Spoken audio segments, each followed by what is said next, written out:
every now and then I branch out and I do things that are not hollow. So I'm going to cover some of them today. But before I start, this background picture I want to talk about. This is a hike I took on vacation with my wife last summer to Canyonlands National Park. This is called Druid Arch. It was the highlight of our trip. And I just love to look at that picture. That arch is roughly 4 stories high, a 4-story building. It's huge. It's you see the picture and you think, oh, okay. But when you see it in person, it's like, wow. And it was a 12-mile round trip hike. So I was proud of that too. So anyways, I highly recommend going to Canyonlands, even if you don't take the 12-mile hike. What state? Utah. There's 5 or 6 national parks in Utah. Each one is better than the other ones. Actually, there used to be 7. Obama declared one. It's called Bears Ears National Monument, and Trump disallowed it. He was the first president in history to reverse a decision like that. Okay, so some of the non-hollow forms that I do. First one is spheres, my favorites. This picture was from the demonstration I did during the COVID times when we did everything on Zoom. But making spheres, very good practice for many different types of turning. And I love making them. I love how they look, especially in groups like that. The smallest one there is maybe tennis ball size, and the largest one is like a basketball size. Okay, next slide. These are what I call seed pods. I make these in batches. I collect a bunch of wood scraps that I'm not going to use for anything else, and I start to make them. This one here, there's probably 5 kinds of wood there. The one on the very back is redwood, sequoia. There's elm in there. There's maple, sycamore, and I'm not sure what the one on the far left is. That's probably elm. Okay, next chart is 4 more. Some of these, so I make these, I sell them for like $75, and I sell quite a few of them. I probably made 20 for the last time I had a show at the River Gallery in Rocky River, and I probably sold 10. Actually, and there's one in the front, you know, these elongated necks are more spectacular, but sometimes just a little bit of a bump is enough to make something notable. And the one on the front was the first one to sell, and it hardly has anything on it except a little bit of a shape. So anyways, use your imagination, make a bunch of them, and decide which ones you like the best. They don't take that long after you get used to it. Okay, the next chart. Now this is one step beyond. On the right, this is a similar form from Jan Moreau. He's a French turner, and I looked at that, and I just loved that, fell in love with that, and that caused me to really inspire me to try to make a bunch of these seed pods. But I could never approach what he had done until I realized that it's asymmetrical, that there is a left side versus the right side. The shape of the teardrop is different, and that little bit of subtlety is fascinating. And then I saw a demonstration by another French turner, Laurent Nichols, and I found the secret to making those, and I made 2. There's 2 on the left here. One is box elder, and the other is figured maple. And I haven't really approached the elegance of Jan Moreau's, but both of these were nice, and they both sold. So when you hold it in your hand, people were attracted to these. Now you see my transition here is a little bit too abrupt, not the very gentle curves of the French one. So anyways, that's something for me to work on in the future. Okay, I want to stop, or next slide. Okay, I'm going to demonstrate both the symmetrical and the asymmetrical seed pods today. But I'm not going to demonstrate these spirals, but I'm going to talk about, I like these. They're also very notable when they're in the gallery, and people tend to buy these. So the way to do these, here's how I make these, is starting on the next slide. Just make a disc, and you can make a curved profile. You could make it very elliptical, like this inner shape, or maybe flat with just rounded ends. Either one would work. Next slide, after you make that disc, you turn an off-center hole. And that's just moving it in between centers off the main center. After turning the through hole through that piece, the next slide shows you cut out a portion with a saw, just like I showed there, and then I carve the rest. And that's how I get a spiral. So you don't need any special tools. You can probably do this on a bandsaw and make it even approach the final shape easier than this, but that's how I do it. All right, the main tools I use are spindle gouge. Does this work? A spindle roughing gouge to make it round. You see I've already made these round. I put tenons on both sides. Can you see?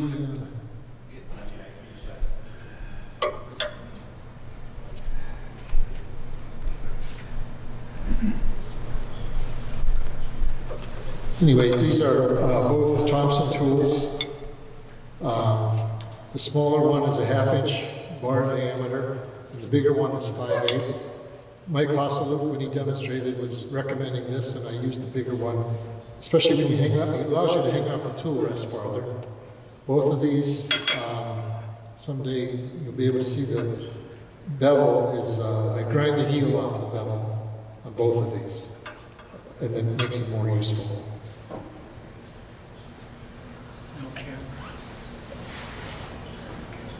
The only other tool I use is a parting tool. This is also a Thompson tool. Nothing special about that. And on occasion, I bring out a bowl gouge. This is a 1/2 inch, 1/2 inch diameter bar of a bowl gouge with, again, the heel is removed off the grind. It's like more like an Ellsworth grind. I put it down by the tool rest. There you go. All right. So this is the bowl gouge. Okay. There's the 2 spindle gouges.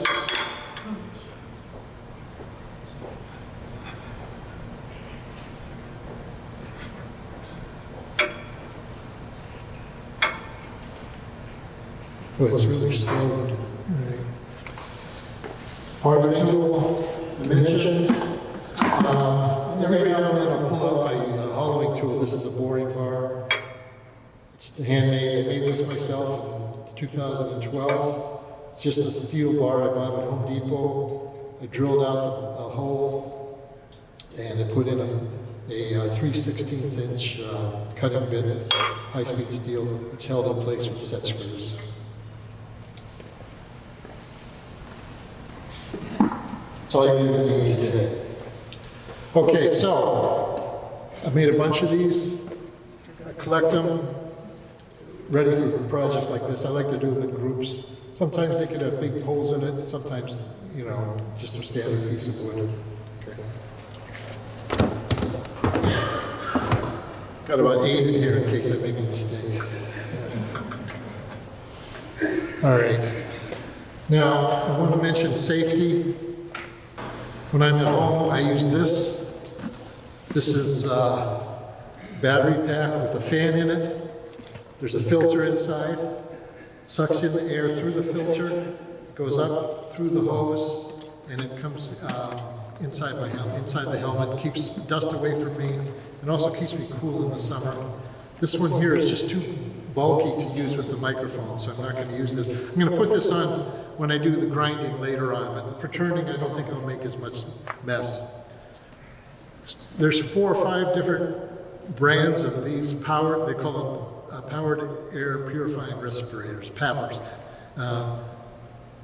I really think that if you're going to do this, you should invest in protecting your lungs. You don't have to do this. You could buy, there's a review in one of the newsletters from Rich Gibbs about a year ago, 2 years ago, about a mask called a razor mask. It's one that you strap onto your face. It's a little bit more comfortable than those ones you buy, those white disposable masks. It's a very nice one there. And there's various other things you could use, but you have to protect your eyes and your lungs. That's your goal in this. What I'm going to do is I'm going to make one of these. Okay.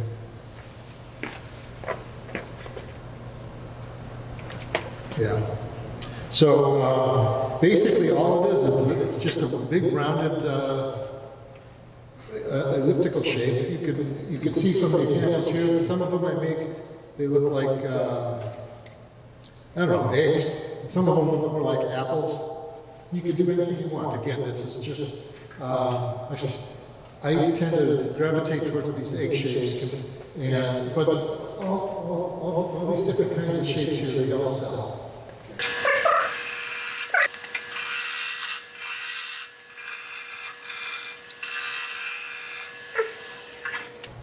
Okay, that's a nice cut. This wood is probably poplar, I'm going to guess.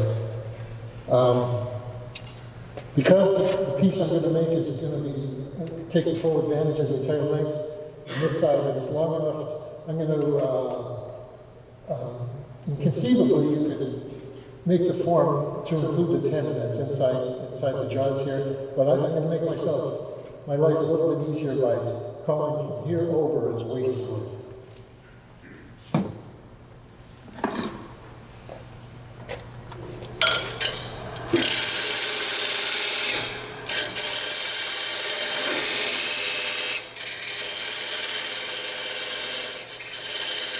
So again, when you're using this tool, and anchor the tool on the tool rest, you raise it up, you're rubbing it level without cutting, you raise it more and then cut it.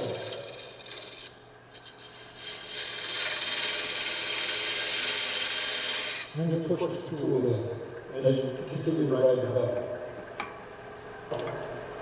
So, and riding it up without cutting, and then you raise the handle for the cut,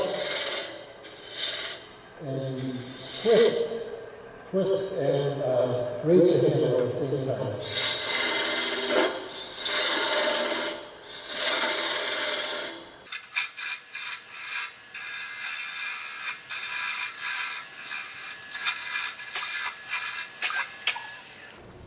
I like to stop, inspect my work, see how the quality of the cut is, and because I'm going downhill from here to here, the cut is excellent. The cut from the rough and gouge, I wasn't taking exceptional care. I could improve upon that, but it's pretty good. But there's this one spot here where there's some tear out. But if you look down here, it's really nice. I'd say that's a 240 grit.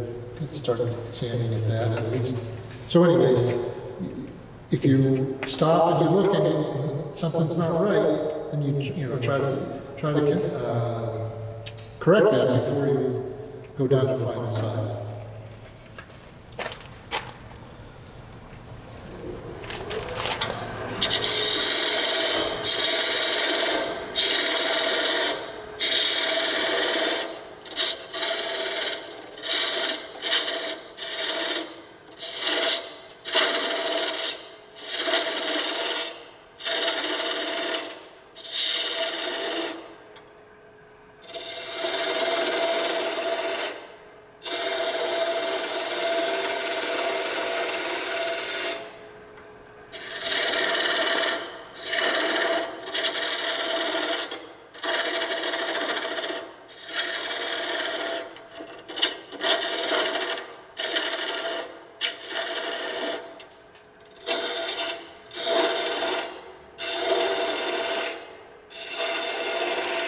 See, I'm going downhill, going from the bigger diameter to the smaller diameter from both directions.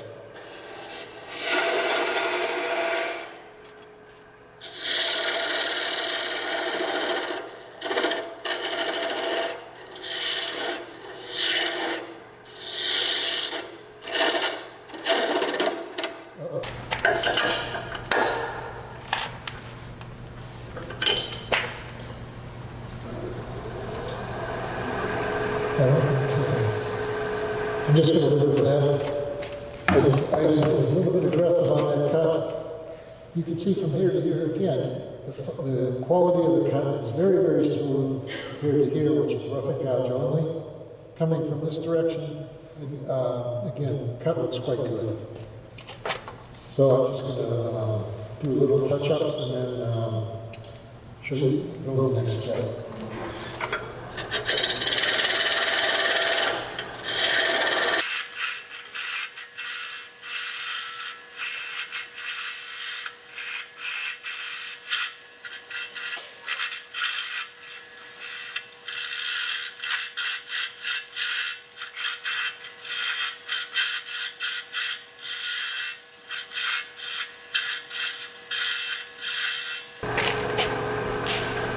To make something like this,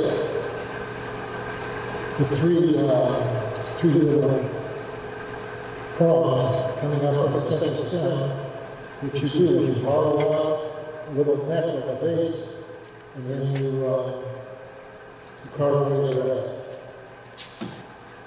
So I'll do that now.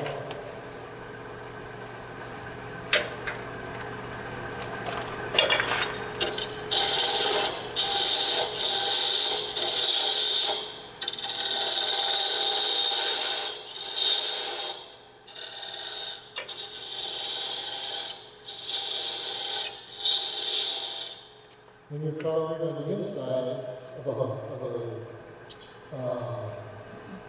when the grain is running in this direction, it's better to cut from the inside out. That is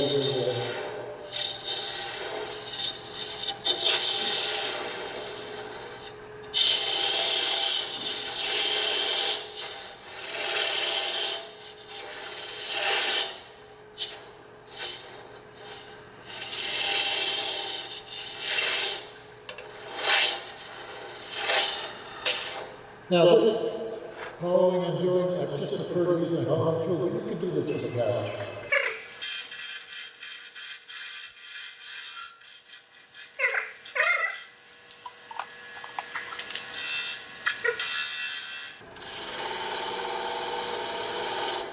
Okay, when you're first starting to cut, it's better to have a flute over at 3 o'clock.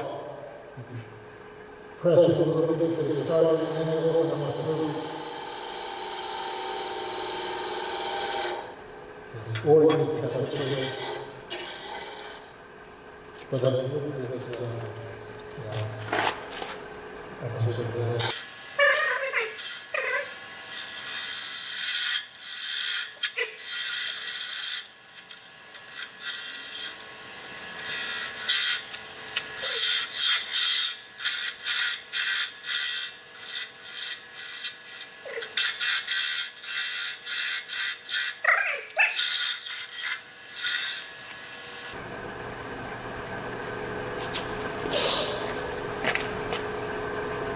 you see these necks are tend to be pretty skinny, and I just think they look better that way.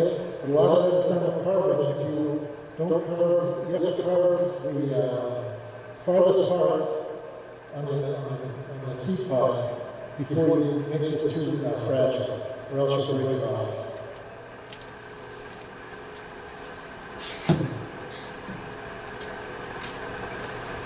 And in fact, something like this started off as a longer piece, and I carved it, made it more and more narrow, and broke off a couple of times. It became more like a half stem than what I was going for in the beginning.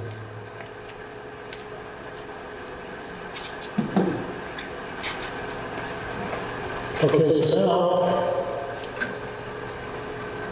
just going to make a shape that seems to go to my eye.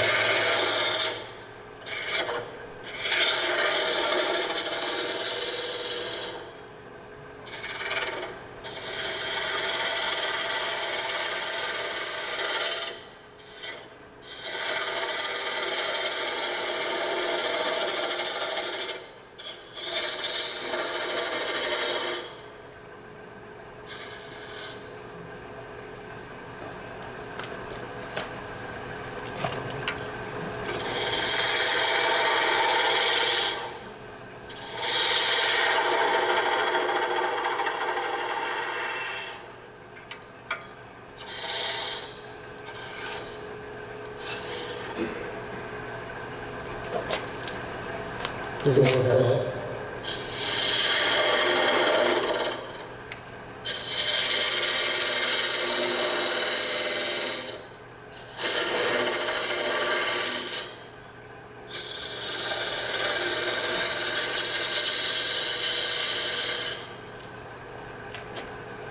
Okay, I'm looking at that. Let's just look at this. Okay, there's very little, if any, tear out anywhere, except right here. But, there, of course, there's turning grooves. Because I wasn't, I was going kind of fast as I was roughing out the shape. So I'm looking at the shape now. When I'm fine-tuning a shape, I tend to use a scraper instead. I'm using my bowl gouge and scraping mode, cutting on the bottom edge. And if you hold the handle horizontal, it's called a standard scrape. You hold it down like this, it's a shear scrape. I'm going to start with this. As I'm cutting down here, I'm looking at the top shape to see how I'm doing.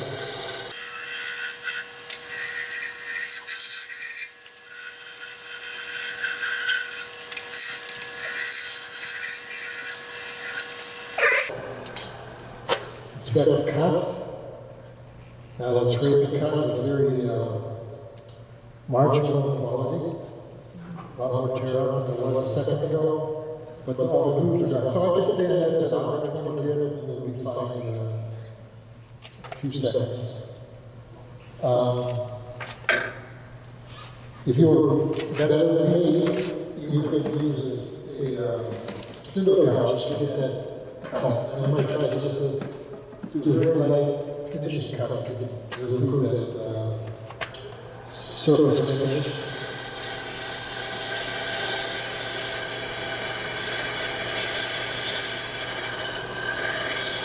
See, there's a moving tool just quickly.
Those slicing cuts are better quality. Okay, so now switch to carving. Just a standard hand saw, a Japanese saw works great. I'm going to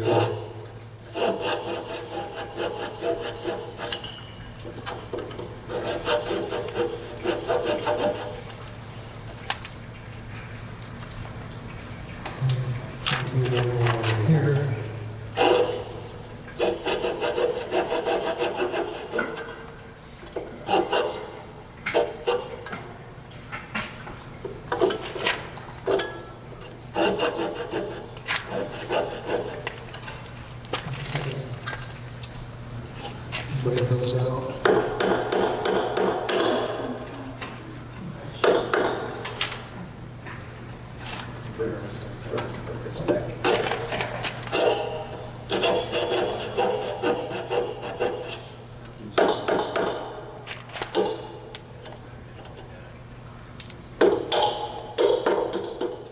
All right, then I switch to power tools.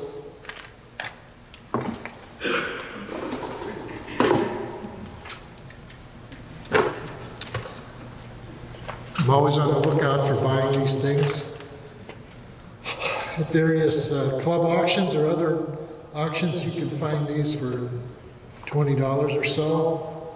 This Fordham, Fordhams are usually in the $200 range, but this one I bought for $20. This came from actually Tom Wisniewski's estate sale.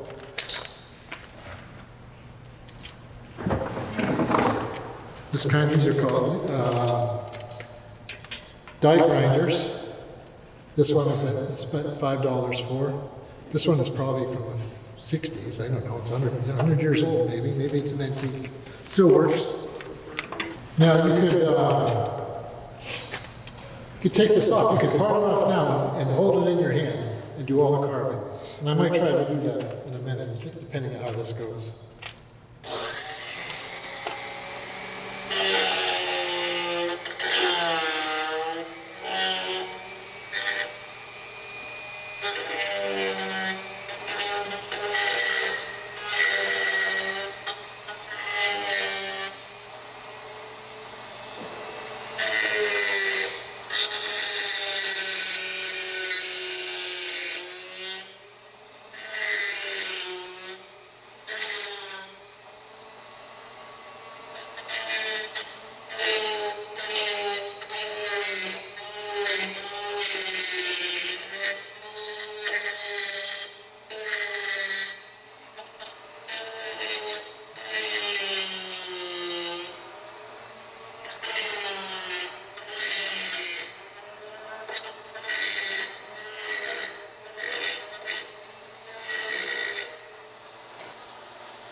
Yeah, this will be fine. My preferred bits are usually, I buy saber-tooth bits. Those are carbide teeth, saber-tooth, and another brand that's almost the same. Can't think of it off the top of my head. Cuts all. These, so for a lot of the work, and I buy the mediums and the fines, sometimes the coarse. This bit here is it's called a tile cutting bit. It's meant for removing the grout in your bathroom tile. This one here is it's a carbide bit. I forgot what they're called. But anyways, these are expensive and they produce a much smoother surface. These two produce smooth surfaces compared to the saber-tooth. But there's a wide variety of bits you can choose from. There's 100 YouTube videos that talk about bits. This one here, I got the idea from a YouTube video. This guy buys these pack of 20 for like $10 off of eBay or probably Chinese. They're called aluminum cutting bits, but they work fine on wood. Again, and in one pack you get a round one, a teardrop shaped one, a skinny one, a cone shape, etc. So they're good for trying out and deciding which ones you like the best. These these large ones that have a 1/4 inch shaft, those are really nice for the next project I'm going to show in a minute.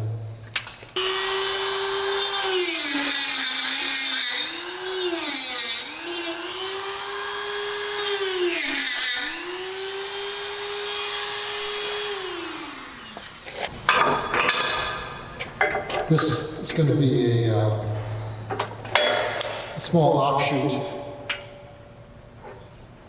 of another stem, so I just thought I would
Okay, you can see I'm getting close to a real shape.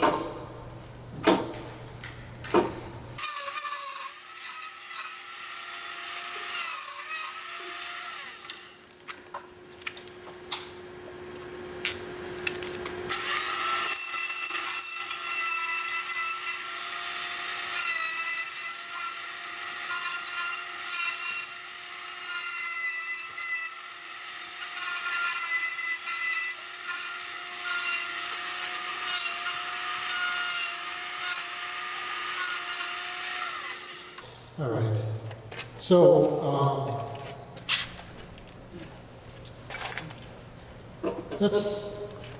I think I've done enough without finishing it to for you to get the idea. And I want to make sure I have enough time to get to the other pieces. So I'm going to stop here. I'm going to do two things. I'm going to do one. I'm going to thin out this neck. The rest I would do, I would smooth this out, make it as pretty as those, and then I'll part it off.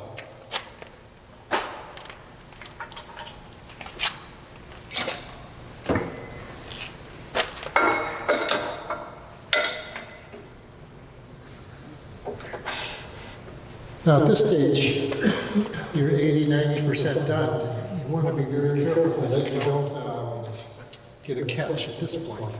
So, in reality, a spindle gouge is the way you would reduce this, but I'm going to use this boring bar because I never get a catch with this.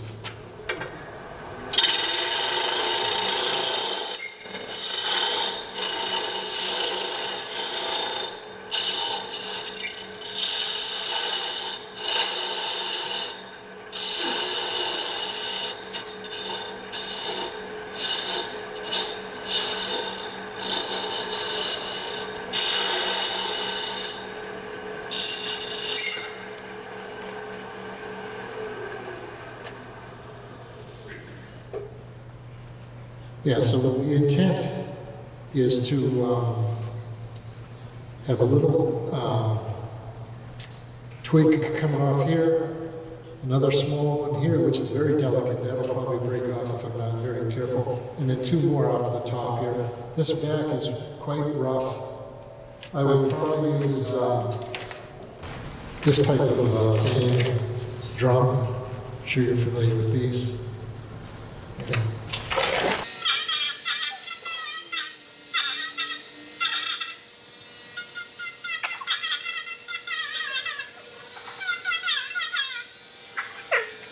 Mike, is that a bit or a sanding? It's a sanding drum. What grip? Probably 120.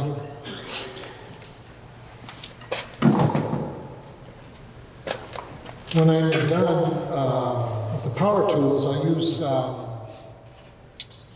hand sanding to touch this up. What I use is I use a popsicle stick and I glue some Velcro on one side and I put my Velcro type paper on there and I go back and forth like a file, a rasp.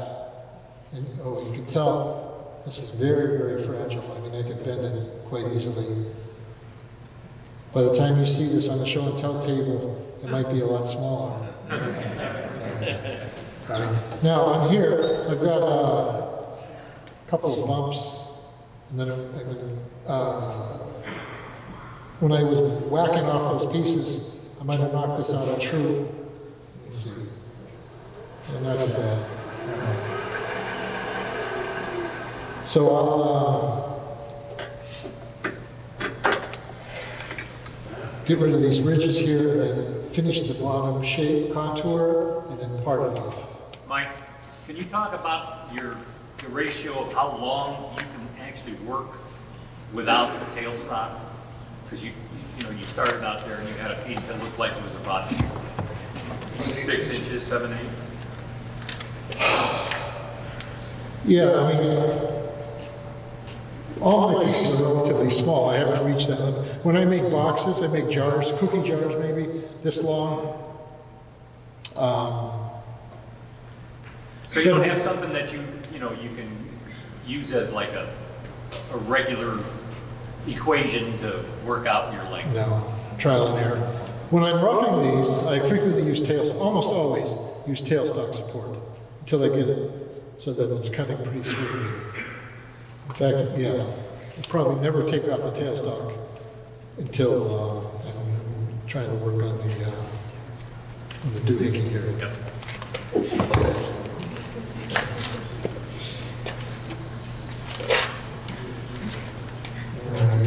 What's your face feel like?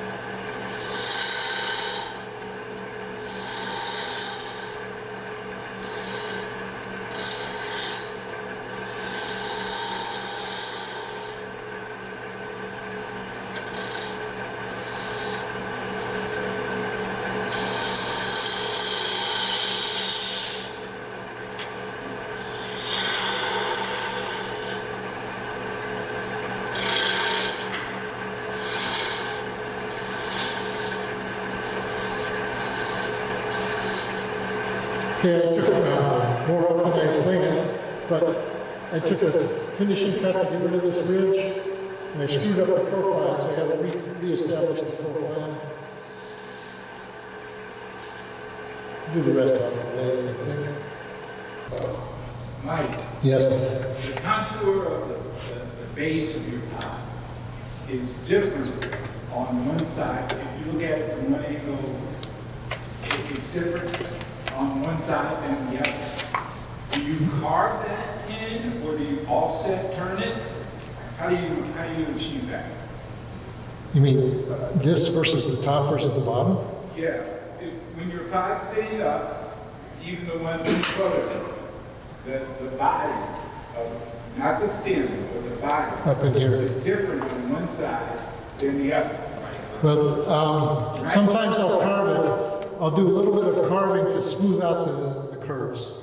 If I don't like it, I'm looking at it in the final form, I'll touch it up. These were not intentionally made to be asymmetric.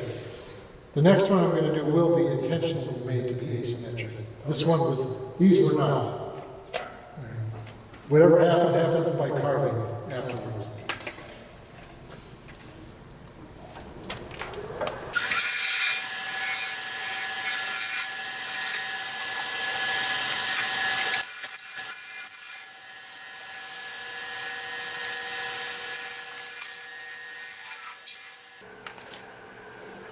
If I could say one thing that I've done, when I look at my pieces from 2016 and my pieces I do in 2022, the one major difference I have is my ability to get a curve that I like going down towards the base. I think that's the toughest thing to learn, for me anyways. I always made them too straight, I didn't continue the curve through, or I made it too clunky. I like to have a base that's in my mind looks good with this form. It's pretty small, so it might tip over if you were, some of those you might think might not look good on a bookshelf if you have too much vibrations in your house. Now, so that looks good to me. I'm not going to try too hard to get rid of these grooves. I could do that by sanding. All I'm going to do now is I'm going to reduce this a little bit more and make sure that this base is concave, and then I'm going to cut it off.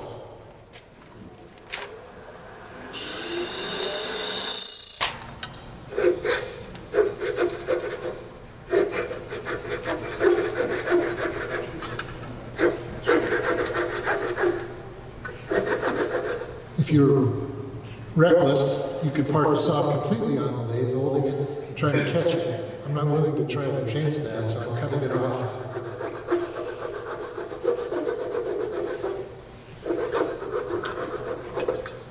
Okay. I will take this off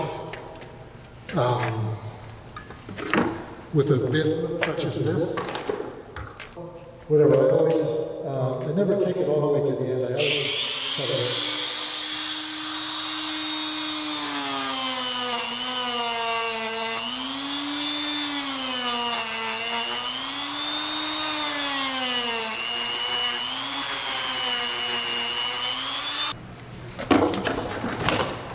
going to make one more. This one I'm going to make asymmetric.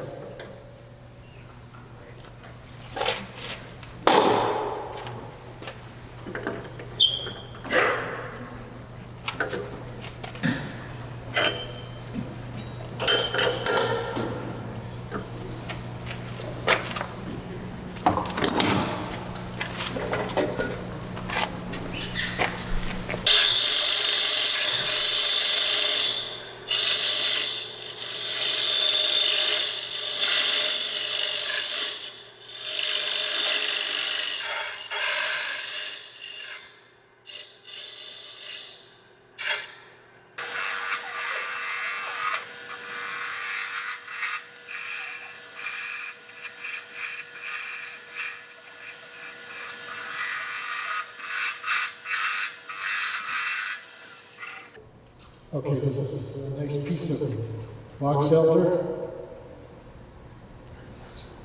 I think this might be side grain. It's got a nice figure in here, the burl type figure. Some little bit of flame left. Let me smooth this off, see if it's, I can do that easily.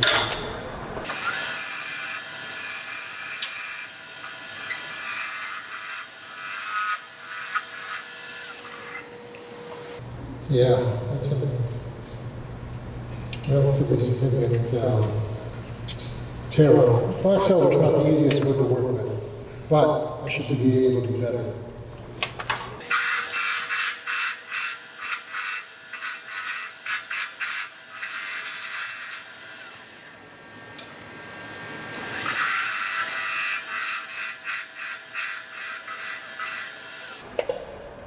Okay, what I did there was I did an experiment where I cut downhill in this direction and uphill in this to see if that changed how it cut.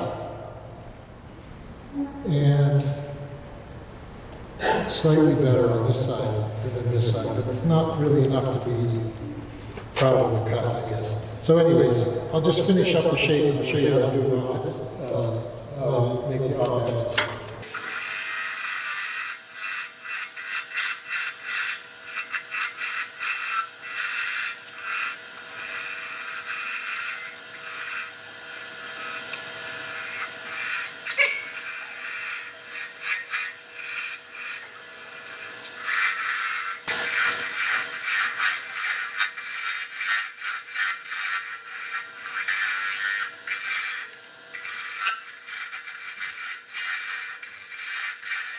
Okay, this surface on the inside is quite rough, but most of that's going to be carved away, so I'm not too worried about it. I'm just going to make it more delicate back here, and then show you the off-axis part. That one catch I had went farther than I thought, so I made it's a big groove in here. I got to get rid of that too.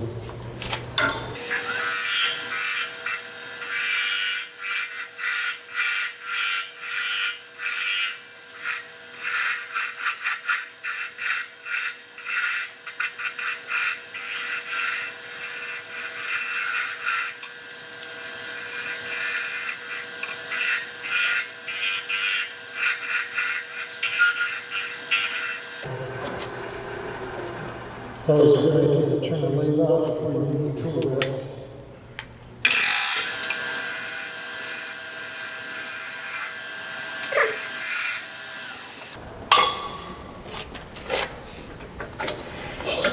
Alright, now to make it asymmetric,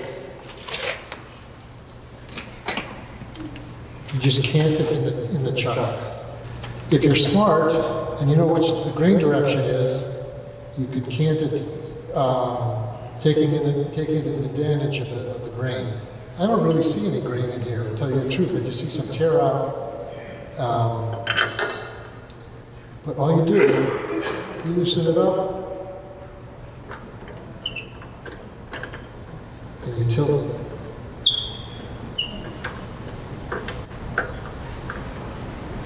I'm just going to go about 1/16 of an inch. So when it's a perfectly centered piece of wood in the chuck, there's no gap between the black steel and the wood. Here I'm creating it so on one side there's no gap, on the other side I can see about a 1/16 of an inch. Okay. Now, I'm going to turn the speed all the way down. See that? That's going to become the asymmetric part. You guys in the front row shows. Here it comes.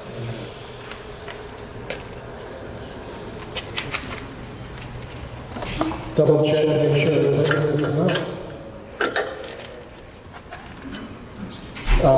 Silver is one of the softer hardwoods, and I think the wood sort of dent gets gradually creeps as it responds to the steel jaws digging in. You should check that on occasion. Okay, turn it by hand. You can see here, just about touching my finger on this side. Here it's about a 1/4 of an inch gap. Okay. Piece of cake. Mike, for stability reasons, do you ever try to work your tailstock center in order to give support? I have not done it once I start going off the axis. I use tailstock support a lot up to this point. I don't think it would work.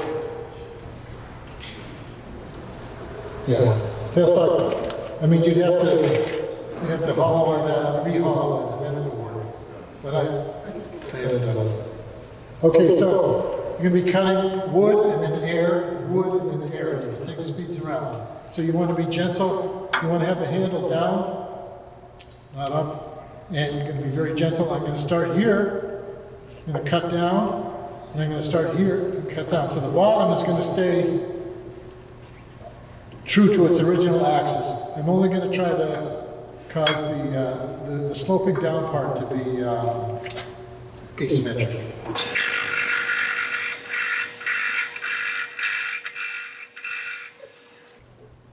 So I cut it. On this side, you can see how deep I've cut it. On this side, didn't even hardly cut it at all.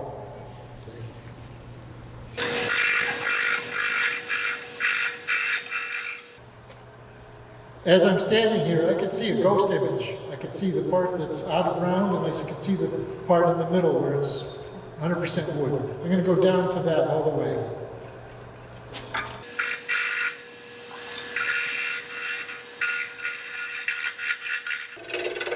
I'm working about 1/4 of an inch at a time. Just by the sound, you can tell where I'm smooth and where I still need to move material.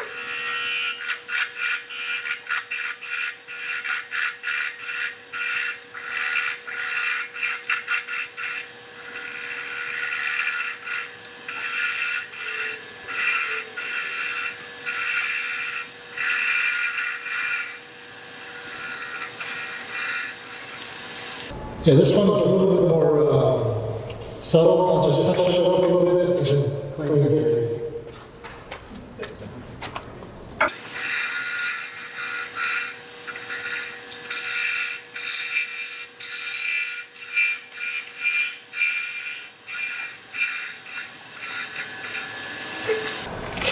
Mike, are your jaws dovetail or straight? These are straight. I think you can use dovetail if you wanted. All right, I'm going to say that's good. I'm going to leave the tenon on here because I might want to play with this at home and touch it up. But let's take it out of the jaws.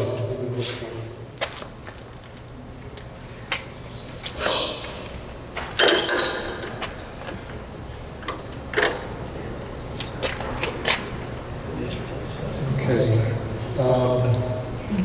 Should be able to see that this side is more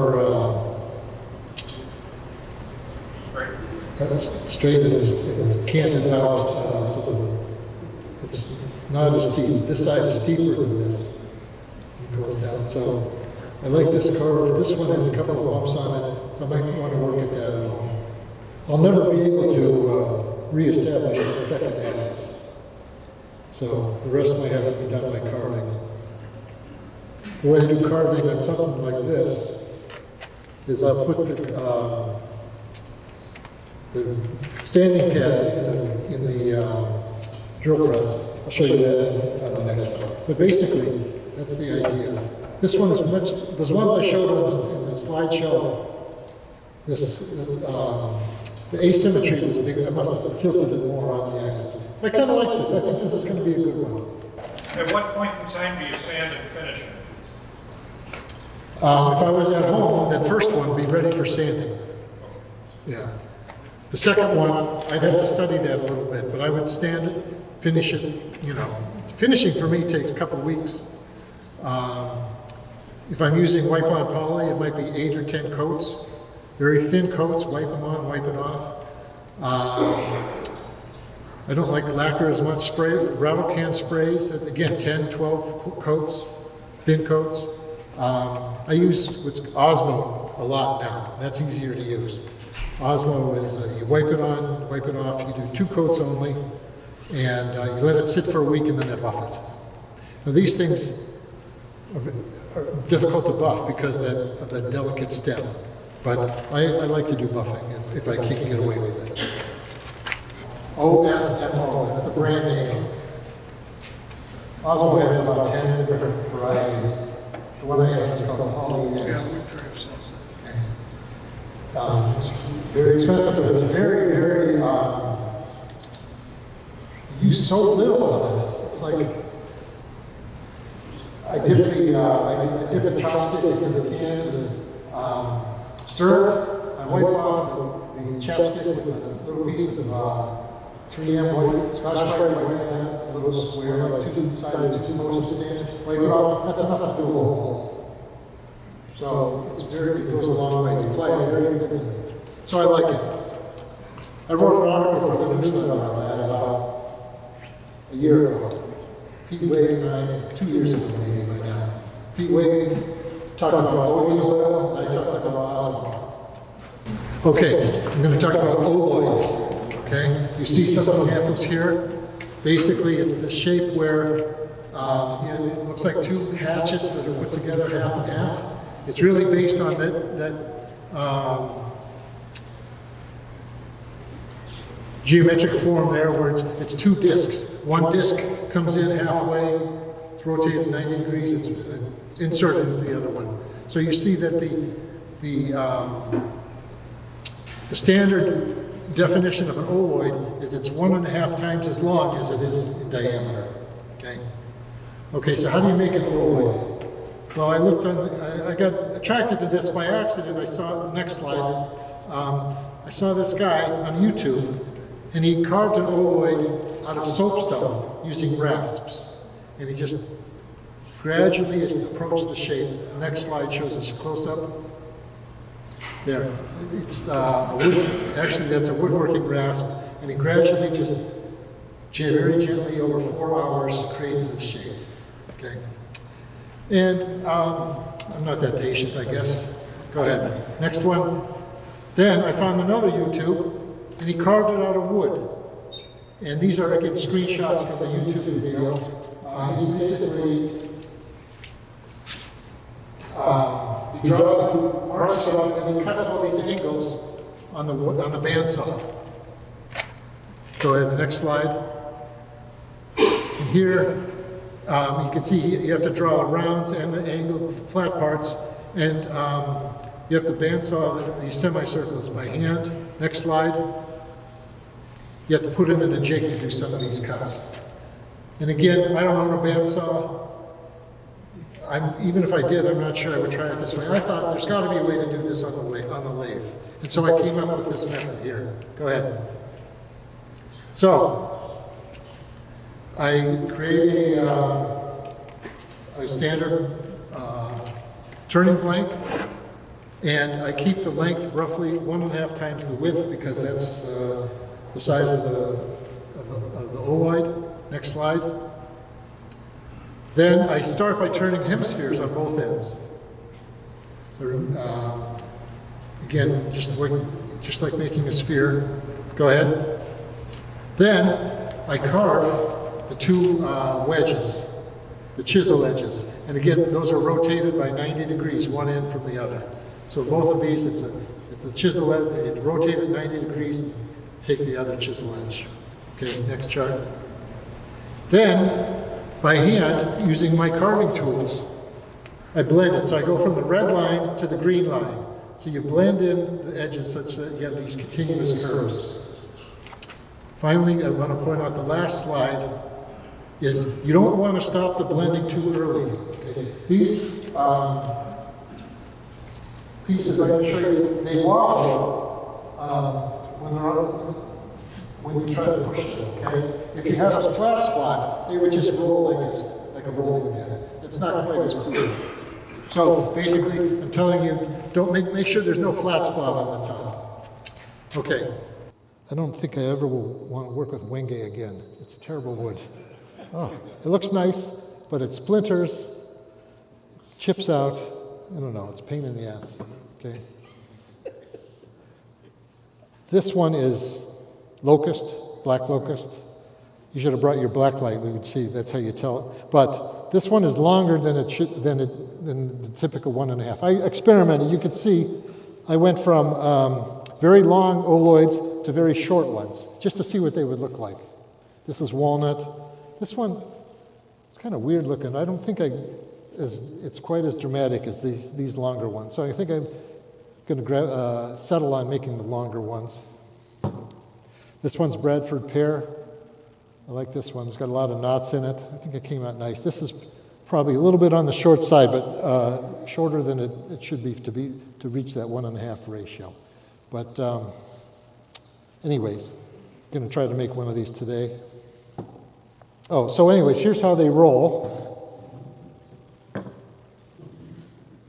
They sort of wobble, okay? And if you put it on an incline, it'll go down the incline straight, but it'll wobble all the way down like a duck. Yeah.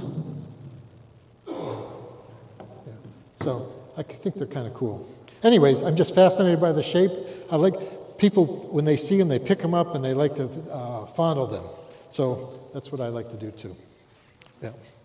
All right, so I'm going to stick a piece of wood in here, make a smaller one here today. This is honey locust. Again, I collect these pieces that are too small for anything. This one has a really nice some figure there. I might move it to this side. Oh, can't do that.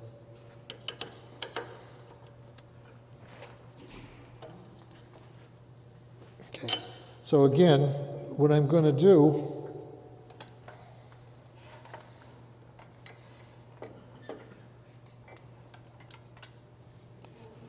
is make it a perfect cylinder. I wasn't, for making these seed pods, you don't need a perfect cylinder, you just need to get it round. Make a perfect cylinder, and then I will decide on the size of the hemispheres, make the hemispheres, and then I'll show you how I do the chisel edges. Okay. Spindle rough and gouge.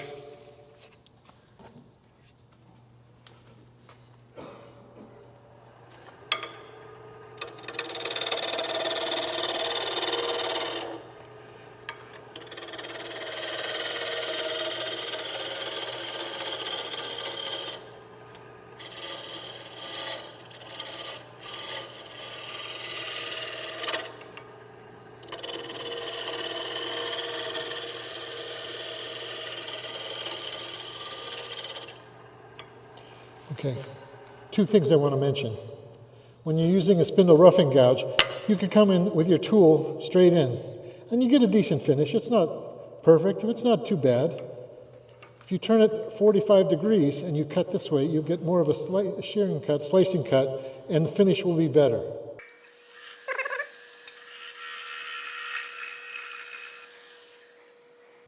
If you were up here, it would be immediately apparent to you that where I was cutting on an angle is better cut. Oh, I also wanted to mention, you don't have to use a chuck at all. You could turn between centers. Here's one where I did turn between centers and I removed one center. But you could see as you come down on the sphere on this side, you can get awful close to the chuck and you might run out of clearance. So it's some advantage of going between centers. So this one is ready to be, let's see, how did I get that on there? Yeah, this one is ready to be cut for the chisel edges. You see I've marked it with pencil. Yeah.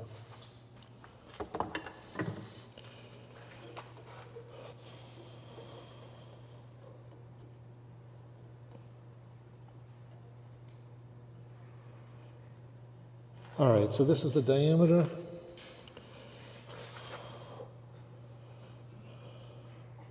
So that's the midpoint. You could see you want 1.5 that, so that would be about here. So this from here out is waste wood. Okay, and then half of this would be this hemisphere. So that would be here and here.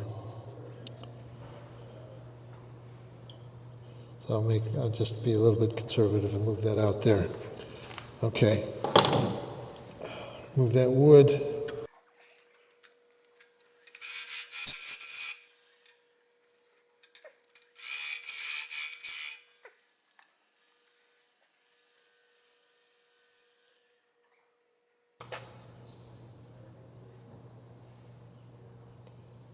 That's the midpoint.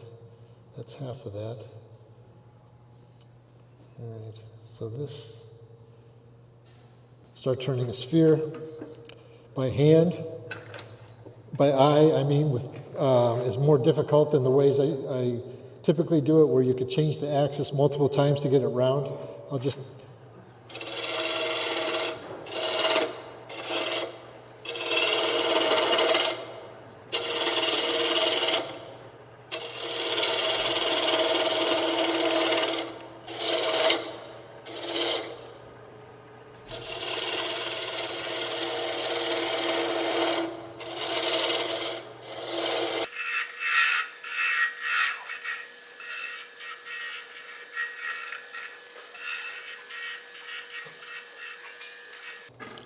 This is my gauge for, see, I'm way off from, if this is a perfect sphere, this entire circle will fit on the wood. You can see it's off by quite a bit. So I got to get rid of this shoulder quite a bit.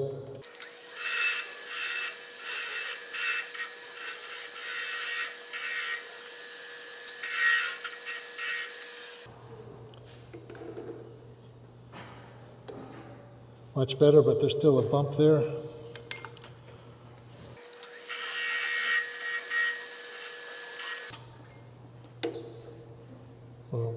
Yeah, pretty good. So I'll switch to using this as a scraper.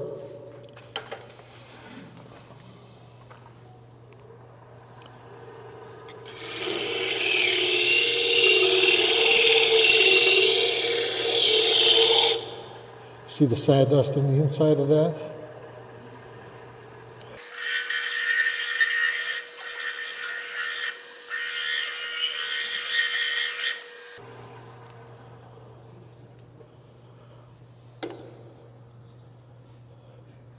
So it's a little bit off on the tip, but from here to here, perfect sphere, hemisphere.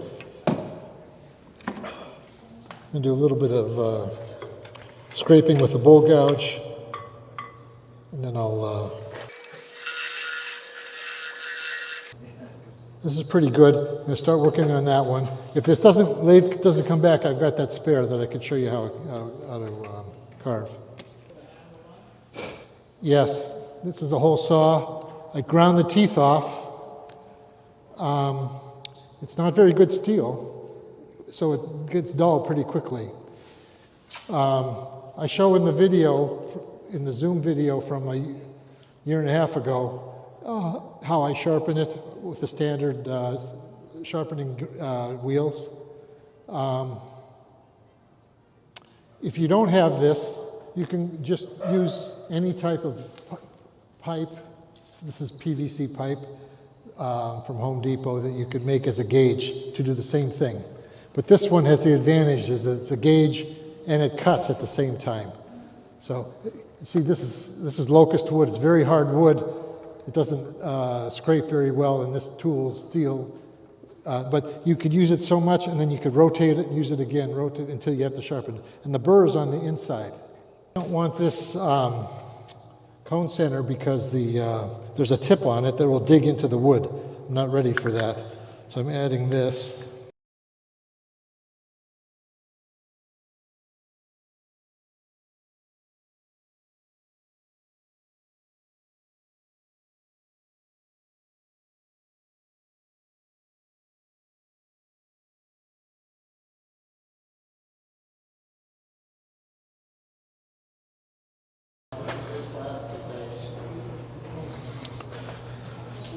Okay, so the first thing you do is I have this drawing board here.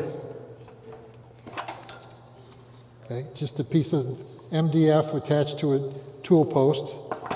I get it exactly on center, and I draw lines using the indexing wheel. So I get lines every 90 degrees. And you see them here, here, here. Then I draw where the chisel edge is going to be. So on this one, I colored in these two sides. On this side, I rotate it 90 degrees and I color in these two sides. Okay, so that's where I'm going to be carving. If you recall from the slideshow, you have to grind off these into an approximate swivel shape. I'm using a saber-tooth cutting disc in my grinding angle grinder. This one creates so much dust, I've got to use the protective gear.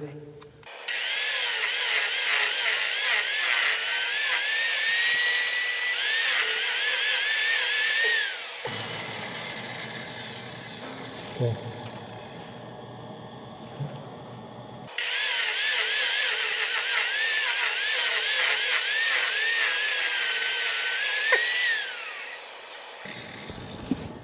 Anyone know what kind of wood this is? Osage orange, correct. All right, so if you go home and you see what my tailstock support looks like at home, you'll see dings in here from getting too close to the edge. I'm going to be more conservative here because it's not my lathe, but I will do both sides.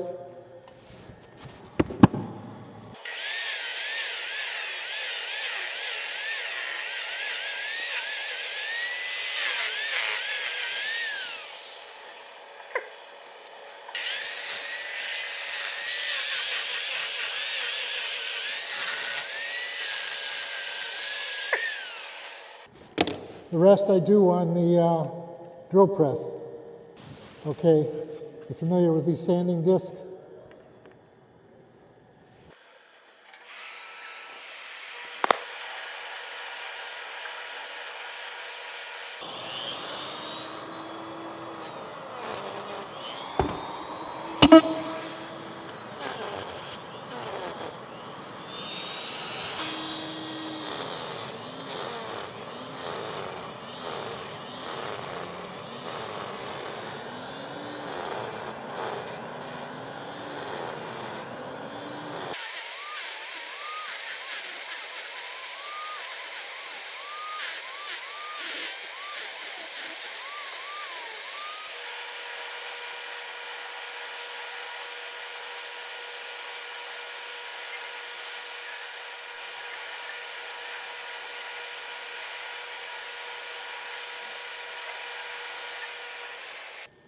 I think you get the idea. This was again, locust wood is very hard wood. If you're going to start, you wouldn't want to start on it. You can see after maybe only 3 to 5 minutes, I've got one of these chisel edges 80% done. So with that, I think if you come up and look at it, you can see where we're going with it. And I was using 60 grit sandpaper here to do shaping. 36 grit would be just as good or even better. to get rid of some of the grinding marks, very rough grinding marks. And then I would take it all the way to 400 grit, put on some walnut oil, and I think it'll end up looking like one of those guys over there. So with that, I think we're done.